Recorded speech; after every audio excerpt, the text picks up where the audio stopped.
Welcome back to Joe Stunner Boxing again. Let's talk about Robert Helenius and Anthony Joshua, and let's ask the question, does Helenius have any chance of winning? Now, I am probably in the minority, and that I don't think this is a complete foregone conclusion. And you might say, well, every heavyweight has a chance, they're big lads, and but I don't think, if Helenius comes with ambition, with motivation, with determination, I don't think he's a complete knockover job. Helenius is 6 foot. I keep hearing these different heights. 6'6", somewhere between 6'6" and 6'8". I've heard several different heights mentioned. And he hits hard. He can wallop. He did Adam Kaunaki twice. That was Kaunaki's first two defeats. He shook Dillian Whyte. I know this is a long time ago, years ago, but I think he shook him with a left hook. And Whyte at that point had a lot more punch resistance than he now has. And Helenius didn't follow up. He didn't show much ambition in that fight. And he's got some good wins. His wins are. I mean, we all know that Derek Chisora beat him over in Finland. Was it Finland? I think it was. Yeah, I think it was Finland. He's from Finland, isn't he? Not Sweden. I keep saying Sweden, but he's actually from Finland, Helenius. We all know that he lost to Chisora.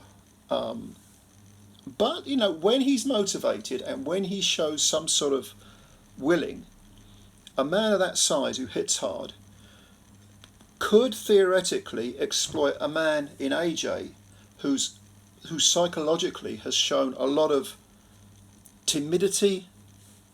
I'm trying to avoid the word damage. Okay, we'll go with damage if you like.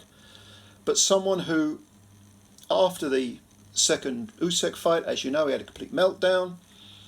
I don't think he ever really recovered from that first Andy Ruiz battering. That really sort of destroyed the illusion that he was this come forward banger, right up to the point where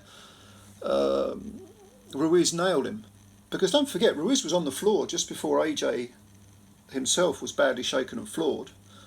Right up to that point, he was determined, absolutely determined, to be that come forward guy, seek and destroy. And in that split moment almost, his confidence just seemed to completely unravel. He boxed very conservatively in the rematch against Ruiz, but didn't show any of the old, firepower. He didn't show that come forward, seek and destroy, pressure, that sort of killer instinct.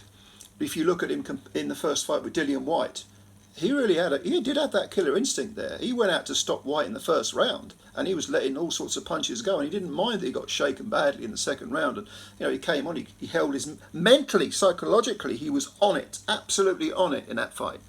And I know that was years and years ago, before he was even a world champ, but it shows he's got it in him.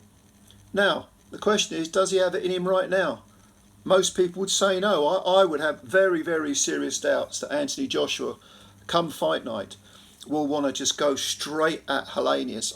I think he'll probably try and box a bit, just to have a look at Helenius. He's a big lad, hits hard, don't want to make any silly mistakes. Probably he'll be under orders from Derek James to do that. It'll be very interesting to see what Joshua and James have been working on in the gym. This is an 11th hour opponent, I know, but for Helenius to win, I think he's got to do exactly what he did with Wilder. Because he got chinned by Wilder in the first round, but he was forcing the issue. He was moving forward. He wasn't running from Wilder. He wasn't timid. He just got nailed with a great punch and flattened. And it could happen again, but I think he has to have the same tactics against Joshua. Try and keep the guy unnerved. Keep those doubts in the back of Joshua's mind buzzing away. And try and put it on him. Give it your all. He's just had a fight last weekend. I assume he's done a good camp. I assume he's in shape. Actually, the little 3-round knockover job against the undefeated, whatever he was, Dorman. That's a nice little aperitif for the main course, which would be Joshua. But he's got to go at him. If he tries to outbox him, I think it'll be a fruitless task. I think Joshua will probably outbox him and knock him out late. I don't think it'll be a one-round job. And by the way, I'm assuming that he's got some determination, that he's got some motivation. If he hasn't, if he's just come here for a paycheck, he rolls over, it's an easy night for Joshua, and it'll prove nothing. But if Helenius comes looking to put it on Joshua, ask questions of him, try and get that power working, get in Joshua's face, make him work hard, I wouldn't rule out, I mean, I'd give maybe Helenius a 20%, 25% chance of winning the fight. Because don't forget, the last time Joshua had a replacement because of a failed drug test, it was a reason he lost. That might be in his mind. You know, all of this stuff to me plays a part. And of course, again, I repeat, he's got to have motivation. He's got to have ambition, Helenius. If he doesn't, it'll be over very, very quickly. Or he'll go a few rounds and retire on his stool or do whatever, you know. But if he's serious, he could, theoretically, be a threat to Joshua. So, let me know your opinion. Do you think Helenius has got a chance? Comments below as always. Like the video if you liked it. Hit the subscribe button. But I want to hear your comments. Do you think Helenius is a complete no-hoper? Or do you think he's got an outside chance? Just let me know your feelings. I'm not going to do a breakdown and all that stuff because it's not my forte, and it's such an 11th hour fight. I ain't doing a breakdown.